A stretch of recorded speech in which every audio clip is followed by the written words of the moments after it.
Assalamualaikum warahmatullahi wabarakatuh. Perkenalkan, nama saya Rosyadi Fitriono, NIM 860559323. Di sini saya akan melaksanakan tugas 2 dari filsafat ilmu. Yang pertama yaitu 1. Filsafat ilmu bekerja sebagai fondasi kritis dalam pendidikan dengan menguji asumsi dasar, memvalidasi metode ilmiah, dan menjaga agar tujuan pengajaran tetap menjunjung tinggi moral kemanusiaan. Peran penting diwujudkan melalui 3 pilar utama. Yang pertama, ontologi atau hakikat realitas, membedah esensi dari objek pendidikan seperti mendefinisikan secara tepat apa itu peserta didik, pendidik, dan makna belajar. Yang kedua, epistemologi, yaitu menilai keabsahan dan proses riset. Yang ketiga, aksiologi, nilai dan manfaat, mengarahkan agar menerapkan ilmu pendidikan dan tidak hanya berfokus pada kecerdasan intelektual, tapi juga menghasilkan nilai-nilai etis.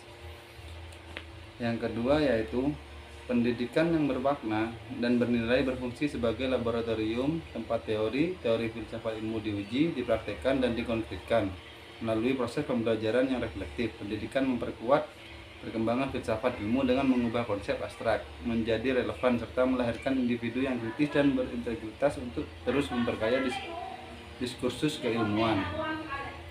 Berikut adalah cara bagaimana pendidikan turut memperkuat perkembangan filsafat ilmu secara timbal balik.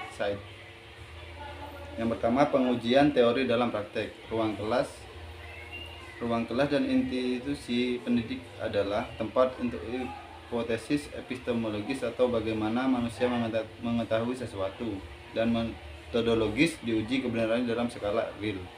Yang kedua, pembentukan karakter intelektual. Pendidikan yang bernilai menanamkan etika akademik dan moral, aksiologi. Yang ketiga, stimulasi pertanyaan filosofis baru. Pengalaman empiris yang terjadi di dunia pendidikan seringkali memunculkan anomali atau tantangan baru yang memicu lahirnya pemikiran, teori, dan paradigma filosofis yang lebih segar. Yang keempat, mengembangkan sikap kritis dan refleksi. Pendidikan yang bermakna melatih peserta didik untuk selalu mempertanyakan asumsi dasar ontologi dan proses pencarian kebenaran epistemologi, sehingga fondasi ilmu pengetahuan akan terus berevolusi dan tidak stagnan. Sekarang yang nomor 3, yaitu filsafat ilmu disebut sebagai pisau analisis karena menyediakan 3 landasan utama, ontologi, epistemologi, aksiologi, untuk mengkaji persoalan pendidikan secara menyeluruh. Ketiganya membantu membongkar asumsi dasar, metode, hingga tujuan akhir dari praktik dan kebijakan pendidikan. Berikut adalah penjabaran ketiga landasan tersebut. Yang pertama, landasan ontologi.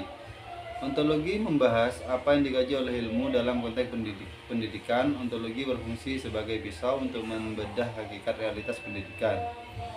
Persoalan yang dibedah mempertanyakan apa hakikat peserta didik, apakah sekedar objek atau subjek aktif, dan apa sebenarnya esensi dari proses belajar mengajar itu sendiri. Fungsi analisis membantu praktisi menetapkan visi pendidikan yang tidak sekedar fokus pada hafalan, melainkan pada pengembangan potensi manusia seutuhnya. Landasan epistemologi atau proses dan cara mengetahui. Epistemologi mengkaji bagaimana pengetahuan didapatkan dan apa kriteria kebenarannya. Sebagai analisis, ia membedah cara membangun ilmu dan sistem pendidikan. Persoalan yang dibedah menilai validitas metode pembelajaran, sumber pengetahuan, kurikulum yang digunakan, serta batasan-batasan dalam mengukur kecerdasan siswa. Fungsi analisis memastikan bahwa teori dan kurikulum diterapkan di sekolah atau kampus didasarkan pada metode yang sahih, logis, dan dapat dipertanggungjawabkan secara ilmiah. Yang ketiga, landasan aksiologi.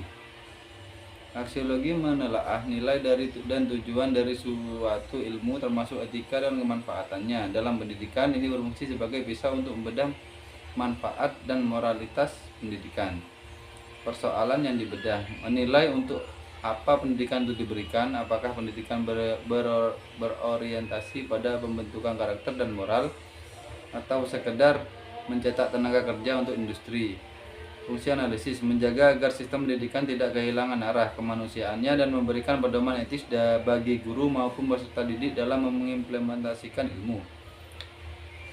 Sekarang yang nomor 4 yaitu filsafat ilmu berfungsi sebagai fondasi ontologi, epistemologi, dan aksiologi yang menentukan arah kebijakan dan metode pendidikan. Tanpa landasan ini, praktek pendidikan hanya menjadi rutinitas mekanis tanpa arah yang jelas. Penerapan konkret filsafat ilmu dalam dunia pendidikan dapat dilihat dalam aspek-aspek berikut. Kebijakan kurikulum. Filsafat menentukan apa yang harus diajarkan dan mengapa hal itu penting. Yang pertama, ontologi, hakikat ilmu. Memandang ilmu pengetahuan bersifat dinamis dan tidak statis. Ini mendasari lahirnya kurikulum merdeka, di mana kurikulum tidak hanya berfokus pada hafalan materi, tapi pada pembentukan cara berpikir, analisis, dan penalaran peserta didik. Aksiologi, nilai dan etika. Kebijakan pendidikan disesuaikan dengan nilai-nilai kemanusiaan dan sosial. Misalnya, penerapan profil pelajar Pancasila memastikan bahwa pengembangan ilmu pengetahuan harus diimbangi dengan pembentukan karakter, moralitas, dan kepedulian sosial, bukan sekedar mencetak lulusan cerdas secara akademis. 2. Proses pembelajaran di kelas. Filsafat mendikte bagaimana pengetahuan diperoleh, epistemologi, dan bagaimana interaksi guru dan siswa berlangsung. Konstruktivisme dalam pembelajaran IPA Sains. Guru menerapkan pandangan epistemologi konstruktivis dengan tidak langsung memberikan rumus atau teori. Siswa diajak melakukan eksperimen, menguji hipotesis, dan menarik kesimpulan sendiri. Ini mengajarkan hakikat ilmu sebagai proses penemuan discovery, bukan sekedar produk hafalan. Yang kedua, pembelajaran berbasis masalah, problem based learning. Berakar dari filsafat progresivisme, guru memfasilitasi siswa dengan masalah-masalah dunia nyata. Siswa didorong untuk berpikir kritis, kreatif, dan mandiri dalam memecahkan masalah, mencerminkan pandangan bahwa pengetahuan harus berguna bagi kehidupan praktis siswa. Sekian presentasi dari saya. Assalamualaikum warahmatullahi wabarakatuh.